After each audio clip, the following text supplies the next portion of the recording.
The Chinese economy is on the brink of a major collapse, and the government in Beijing has no idea how to save it. The real estate sector makes up a significant part of China's GDP. You'd think that with the country's financial woes, the real estate sector could come to its rescue, right? But the real estate sector is what's causing Chinese economists to scramble. The rest of the world is anxiously waiting while Beijing comes up with a bailout solution. Today we're looking at China's economic crisis, plus the fall of one real estate tycoon after the other, and concerns over shadow banking. The Chinese real estate bubble has finally popped. The Chinese government enlisted the help of CITIC Trust Co. in August of 2023. CITIC Trust is a subsidiary of the state-owned China Construction Bank. This was to assess the state of Zhongrong International Trust Co. Zhongrong is a subsidiary of the Zhongji Enterprise Group. They hold almost $90 billion in investors' assets. Trouble started in July of 2023. That was when Zhongrong failed to make payments on many investment vehicles. This triggered concerns over the company's solvency. The fact that the government enlisted CITIC Trust Co. is a step in the right direction. Still, economists believe that the Chinese economy is in trouble. The last bailout package came in 2021 and they almost managed to stay afloat. The Chinese government has a history of intervening in its financial markets, usually to stabilize them during periods of volatility. In 2015, during the stock market crash, the government ended trading in certain stocks to provide liquidity to the market. It's hard to pinpoint exactly what went wrong. The popular theory going around is that it has something to do with the real estate industry. Zhongrong once offered investment payouts sometimes as often as every month. As of 2023, the company has even stopped redemptions on short-term investments, thus making it impossible for worried investors to cash out. In 2022, Zhongrong placed a major bet on the sector, pushing funds into troubled housing products, expecting a rebound in the market. That has not materialized. 11% of the company's assets under management were invested in real estate ventures. Fast forward to 2023. Evergrande, one of China's biggest real estate developers, has filed for bankruptcy. The company halted 1,400 projects across 280 cities in August of 2023. It looks like the company might have foreseen an inevitable collapse in 2021.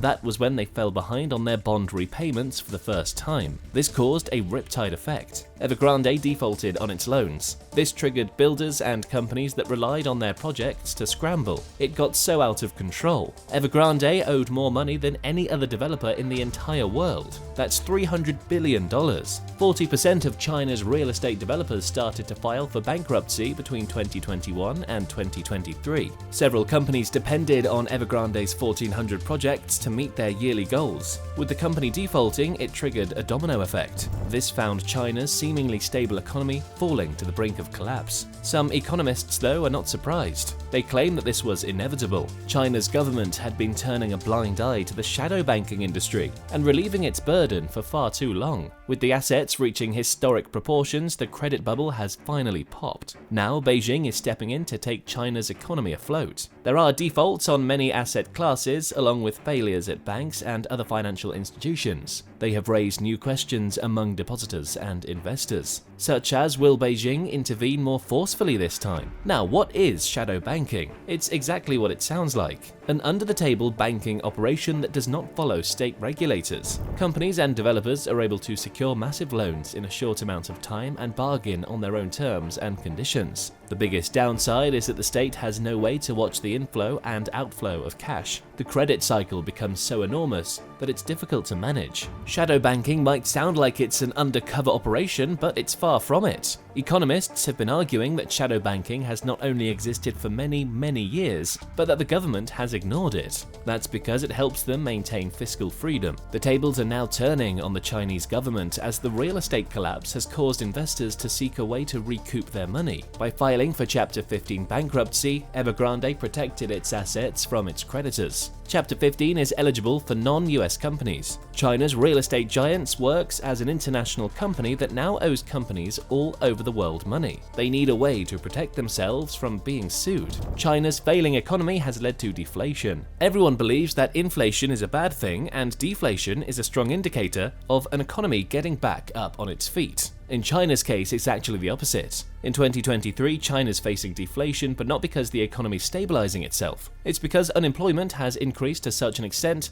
that consumers are not buying products. This has caused a downshift and led to deflation, which is like piling up one problem over the other. Zhongrong relies on the real estate sector, and a blow like Evergrande is obviously a setback. Still, it does sound odd that it took just one company's downfall to trigger an economic downfall for the world's second largest economy. That's because it wasn't just one company. There's a downside of the shadow banking industry and China's overdependence on it. The fact that some bankruptcies caught the world by complete surprise. Sure, Evergrande was well regarded as a leading developer, but at its heels was Country Garden, reportedly an even bigger developer. Normally, Country Garden would have provided investors with the relief they were looking for by taking over Evergrande's assets. Then they build those unfinished projects themselves. In a perfect world, this would have solved not only Evergrande's attempts at saving itself from being sued by the hundreds of investors they owed money, it would have also boosted Country Garden's billion-dollar value to another couple of $1 billion.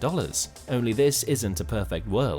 People knew of Evergrande's impending collapse because the company had been defaulting on repayment since 2021. Country Garden only just announced in 2023 that they had lost some $50 billion themselves and were defaulting on repayments too. Country Garden's collapse further hurt the Chinese economy. Yang Hoyan was once the richest woman in China. Now she holds the record for losing her billionaire status faster than anyone else in history. Stocks in Country Gardens are now worth just 10 cents. They faced a 72% decrease last year, along with a 40% decrease over the course of 1 month. Now the next problem comes with developing properties. In 2021, Country Garden claimed that they were on track to build 700,000 projects across China. As of 2023, less than half of them have been completed. The next big question is, how does this affect the world economy? Several international companies bought into Country Garden's assets. That won't be happening anytime soon now. BlackRock, Fidelity International and JP Morgan are just some of the US companies that have bought into Country Garden's assets. The only upside here is that these bonds were worth a couple $100 million,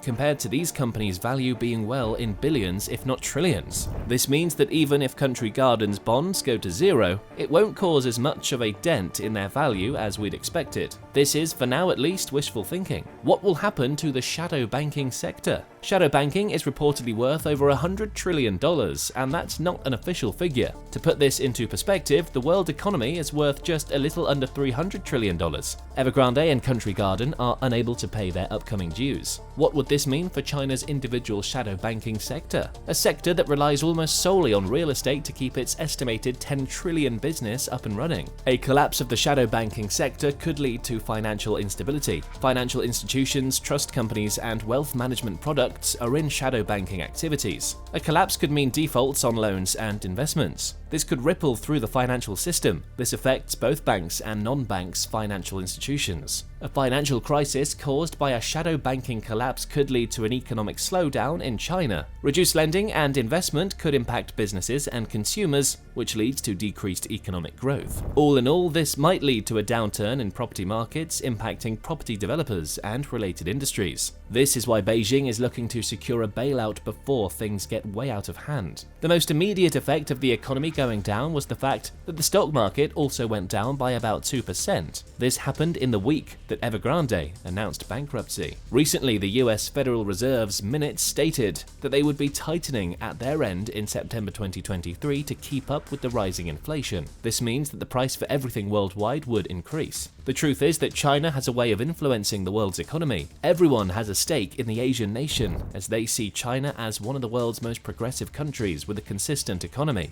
In fact, before the credit bubble burst, China was well on its way to securing double-digit growth numbers for the first time in history. Now it looks like the country wouldn't even be able to make up the 5% that they were hoping to. China's growing economy is dependent on investors from all around the world entrusting it with loans and investments. Historically, this came from the real estate sector, as China was well regarded as the world's leading real estate mogul. Now the country would have to rely on other means to maintain its place in the world economy. The Chinese government has to hurry. This wouldn't be the first time that the Chinese government has stepped up and cleaned the shadow banking sector's mess. China has a significant number of state-owned enterprises that play a crucial role in the country's economy. The Chinese government has provided financial support to struggling SOEs to prevent collapse by capital injections, debt restructuring, or mergers managers to strengthen these enterprises. They could also focus on more infrastructure projects. These investments can be seen as a form of economic bailout. This was what happened in 2021 when the Chinese government had to bail out the real estate industry. Do you think they'll be able to pull the economy out this time around? Let us know in the comments below.